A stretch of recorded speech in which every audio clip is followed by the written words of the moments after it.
Assalamualaikum warahmatullahi wabarakatuh. Saya Fadil Haikal bin Muhammad Fadili dan rakan kerja saya Muhammad Ikram bin Abdul Bakar dari Diploma Teknologi Fabrikasi Struktur Logam. Struktur bahan logam. Logam adalah sejenis bahan yang sifat-sifatnya bersedia untuk membentuk ion dan mempunyai ikatan logam. Logam biasanya diterangkan sebagai sebuah kekisi ion-ion positif yang dikelilingi awan-awan elektron tak setempat. Bahan logam mempunyai nilai elektron bebas yang tinggi bermakna terdapat sejumlah besar elektron yang tidak terikat pada inti atom sehingga ia boleh bergerak bebas. Pengenalan atom logam. 1. Sebuah atom merupakan mini atom dari sistem solar yang mempunyai orbit di sekelilingnya. Inti atom terdiri daripada proton dan neutron di mana proton mempunyai muatan positif sedangkan neutron tidak bercas atau neutron. Setiap atom adalah satu sangat kecil tetapi mempunyai berat dan sifat-sifat yang tersendiri. Atom terdiri daripada 3 zarah asas iaitu proton, neutron dan elektron. Zarah yang lebih kecil iaitu elektron berkembang dengan kelajuan tinggi di sekitar teras. Setiap atom mempunyai orbit atau litisan elektron yang disebut shell dan setiap shell terdiri daripada sejumlah elektron untuk setiap atom. Struktur kristal logam. Struktur logam terdiri daripada susunan atom-atom yang terdapat pada logam tersebut, maka ia dapat dinyatakan bahawa atom-atom dalam kristal logam tersusun secara teratur dan susunan atom-atom tersebut menentukan struktur kristal dari logam. Ketika logam membeku dari bentuk cecair kepada pepejal, atom menetapkan dirinya dalam baris-baris yang rapi menjadi sebuah susunan yang disebut kekikis ruang. Kebanyakan bahan logam mempunyai 3 struktur kristal, antaranya ialah phase central qubit. Atom-atom kalsium, aluminium, tembaga, nikel, emas dan platinum membentuk suatu struktur kristal dengan sebuah atom di setiap penjuru kubus dan satu di tengah kubus. Jika besi berada di atas suhu kritikal, maka susunan atomnya berbentuk FCC dan dinamakan besi gamma atau austenite. Body central qubit. Body central qubit unit struktur BCC ialah berbentuk kubus di mana terdapat atom-atom di setiap penjuru dan satu berada di tengah. Pada suhu di bawah 1333 F 723 Celsius, struktur kristal besi berupa BCC dan dinamakan besi alfa atau ferrite. Logam lain yang mempunyai struktur seperti ini iaitu corium, columbum, barium, vanadium, molybdenum dan tungsten. Hexagonal closed packet. Hexagonal closed packet struktur HCP banyak dijumpai pada kebanyakan logam seperti beryllium, kobalt, titanium, magnesium dan cadmium. Kerana jarak dari struktur lattice, baris-baris atom tidak dapat bergerak dengan mudah sehingga logam ini mempunyai lebih rendah daripada struktur padu. Jenis-jenis ikatan atom. Ikatan ion atau electrovalen. Ikatan ion atau electrovalen. Ikatan ini berlaku apabila satu atau lebih elektron dipindah dari satu atom ke atom lain dan atom akan dihilangkan elektron serta menjadikan ion positif Ve cation dan atom menerima elektron pula akan menjadi ion negatif Ve anion. Ikatan ion berlaku disebabkan tarikan ion dengan cas yang berbeza. Untuk natrium, ion klorida, elektron dipindah daripada atom natrium kepada atom klorin untuk membentuk klorida natrium di mana ion Na positif Ci tersusun bersama-sama dengan jumlah besar ion dalam kristal. Elektron dipindah daripada Na ke Ci untuk membentuk NaCi.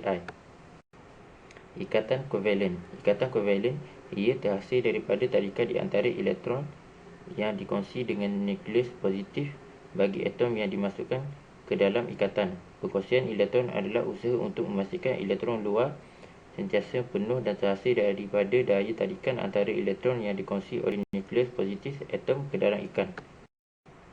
Ikatan logam. Ikatan logam. Atom ikatan logam tersusun dengan sangat rapat di antara satu sama lain dan setiap atom membekalkan satu atau lebih elektron untuk bergerak di seluruh kristal logam. Elektron tidak hanya dikongsi oleh beberapa atom sahaja tetapi ia dimiliki oleh setiap atom di dalamnya. Pepejal ini terikat dengan daya tarikan antara ion logam positif dan elektron bebas positif. Ia menghasilkan daya ikatan yang kuat. Sebagai contohnya, atom tungsten dipanaskan antara 3400 Celsius hingga 5,000 Celsius. Struktur mikrologam. Mikrostruktur bahan boleh mempengaruhi sifat-sifat fizikal seperti kekuatan kelihatan, kemuluran, kekerasan, rintangan kakisan dan sebagainya. Ciri-ciri ini seterusnya mengawal penggunaan bahan-bahan ini dalam amalan industri. Struktur mikrologam merupakan penggabungan dari satu atau lebih struktur kristal. Pada umumnya, logam terdiri daripada banyak kristal majmuk, walaupun ada di antaranya hanya terdiri daripada satu kristal sahaja tunggal. Sistem alloy penduan. Logam tulen selalunya lemah dan terlalu lembut untuk digunakan dalam bidang kejuruteraan. Oleh itu, kebanyakan logam dijadikan pencalongan atau alloy, iaitu campuran di antara dua logam atau fizikal bahan tersebut seperti kekuatan tegangan, kemuluran, rintangan hakisan dan sebagainya.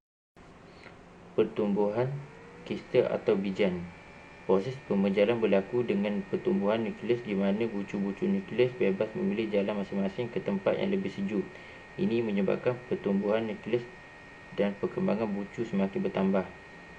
Lengan jejari akan terbentuk dengan sendirinya dan ia membentuk lengan-lengan sekundari masing-masing 90 darjah di antara satu sama lain, serta proses ini berterusan hingga satu struktur yang dipanggil struktur dendrit wujud. Perbezaan antara logam dan alloy. Logam tulen dan alloy merupakan salah satu bahan yang digunakan secara luas dalam industri dan ia mempunyai ciri-ciri yang berbeza dan tersendiri. Logam tulen mempunyai elemen-elemen yang sama, sifat-sifat yang melampau dan tidak dapat memenuhi kehendak kejuruteraan. Selain itu, logam tulen mempunyai ciri seperti mudah ditempa, mulu dan sebagainya. Alloy pula ia gabungan atau cantuman rapat antara dua atau lebih komponen bahan seperti unsur logam dan bukan logam yang wujud sama ada dalam keadaan pepejal atau cecair. Sebagai contoh, ia sedikit karbon yang dicampur dengan besi akan menghasilkan keludi. Proses rawatan haba. Rawatan haba ialah satu proses pemanasan logam ke suatu tahap suhu yang tertentu dan diikuti dengan proses penyejukan dengan kadar tertentu. Proses ini bertujuan untuk mengubah sifat mekanik logam seperti kekerasan, kekuatan dan sebagainya. Rawatan haba bagi menghasilkan keadaan struktur yang seimbang seperti sepuh lindap dan sepuh lazim boleh dilakukan, manakala untuk menghasilkan keadaan struktur yang tidak seimbang seperti yang boleh dilakukan seperti quenching atau pengerasan dan pembajaan. Proses rawatan haba diperlukan pada setengah produk untuk melekatkan produk tersebut dengan ciri-ciri kegunaannya. Untuk menghasilkan struktur yang seimbang, proses rawatan haba yang boleh dilakukan ialah seperti sepuh lindap dan sepuh lazim, manakala proses rawatan haba seperti pelindak kejut atau pengerasan dan pembajaan akan menghasilkan struktur yang tidak seimbang. Dalam melakukan proses rawatan haba pada keluli karbon biasa, beberapa pusingan haba dikenakan pada keluli tersebut ialah A. Keluli dipanaskan secara perlahan sehingga suhu yang ditetapkan dan ia bergantung kepada kandungan karbon. B. Kemudiannya ia akan merendamkan atau dibiarkan pada suhu yang dijangka masa yang tentu bergantung saiz komponen. C. Disejukkan dalam media yang dikeraskan dengan kadar yang tertentu. Sepuh lindap. Sepuh lindap ditarifkan sebagai pemanasan keluli kepada suhu yang melebihi suhu paling tinggi, biasanya 2 jam, bergantung kepada tebal komponen dan diikuti dengan proses penyejukan yang perlahan dan relau. Sepuh lindap biasanya dilakukan ke atas kepingan logam atau komponen-komponen yang telah melalui proses penyejukan, tempaan dan tuangan yang bertujuan melemburkan keluli, menghaluskan struktur habronya serta membaiki lagi keboleh mesinannya, menghapuskan tegasan dalam yang dihasilkan dari rawatan haba terdahulu seperti gelekan, tempaan. Quenching. Quenching ialah proses penyejukan yang dilakukan bagi menghasilkan sifat-sifat yang tertentu pada logam. Proses ini dijalankan dengan pemanasan yang dilakukan sehingga suhu kritikal paling tinggi dan kemudiannya diikuti dengan proses penyejukan pada kadar yang pantas. Apabila proses ini dilakukan pada logam ferus, ia akan menghasilkan logam yang lebih keras, manakala logam bukan ferus biasanya akan menjadi lebih lembut daripada biasa. Semua ferrit akan berubah menjadi austenite sebelum dilindap kejutkan di dalam proses quenching. Austenite adalah allotrope besi yang dikenali sebagai gamma plus ion. Oleh itu, ia bersifat logam dan bukan magnet.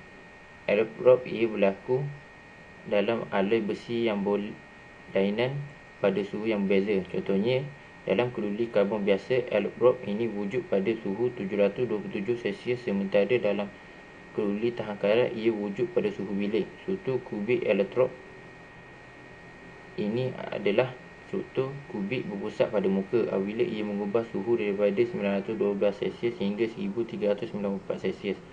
Elektrod austenite ini berbentuk dari elektrod lain yang disebut ferrite. Kami memanggil proses ini austenization. Austenite agak lembut dan mulur. Hasilnya ia dapat melarutkan lebih banyak karbon dalam larutan padatnya. Ferrite adalah elektrod besi yang dikenali sebagai besi alpha pas. Ia mempunyai penampilan seperti keramik dan paramagnet. Ia mempunyai struktur kubik yang berpusat pada badan. Lebih-lebih lagi, pembubaran karbon dalam elektrod dalam ini kurang baik. Tambahan pula, bahan ini adalah bahan seperti seramik. Ia mempunyai banyak aplikasi dalam peranti elektronik. Oleh kerana ia keras dan rapuh, kita dapat menumbuhkan besi ini dalam besi tuang dan keluli. Apakah perbezaan antara austenite dan ferrite? Austenite adalah elektrod besi yang dikenali sebagai gamma pas ion. Ia mempunyai rupa logam dan agak lembut. Lebih-lebih lagi, ia dapat mulur dan tidak magnet. Ferrite adalah elektrod besi yang kita namakan alpha pas ion. Ia mempunyai penampilan seperti seramik dan sukar. Selain itu, rapuh dan paramagnet. Ini adalah perbezaan utama antara austenite dan ferrite. Tujuan proses rawatan haba quenching. Tujuan proses quenching dilakukan adalah untuk membentuk mikrostruktur magnetik pada unsur logam tersebut serta mengubah sifat mekanikal logam menjadi sangat keras. Kekuatan yang tinggi, rapuh dan keletakan yang minimum dinama. Sifat-sifat ini bergantung pada kandungan karbon, suhu pemanasan, tempoh pemanasan, suhu permulaan, penyejukan dan kadar penyejukan. Tujuan tempering. Proses ini bertujuan untuk melegakan keterikan dalam yang terhasil daripada pengerasan quenching sambil memperbaiki kelihatan dan kemulurannya tetapi mengurangkan kekerasan dan kekuatan. Pembanjaan melibatkan pemanasan semula keluli ke suhu di bawah garisan kritikal dan menyebabkan perubahan rupa bentuk magnetik yang terhasil selepas quenching menjadi struktur yang lebih lembut tetapi liat. Lebih tinggi suhu pembanjaan digunakan, lebih hampir struktur itu menjadi struktur pelik yang stabil dan bahan itu menjadi lebih lembut dan liat. Tujuan proses rawatan haba tempering. Proses ini bertujuan untuk melegakan keterikan dalaman yang terhasil daripada proses pengerasan quench. Di samping untuk memperbaiki kelihatan dan kemulurannya tetapi mengurangkan kekerasan dan kekuatan.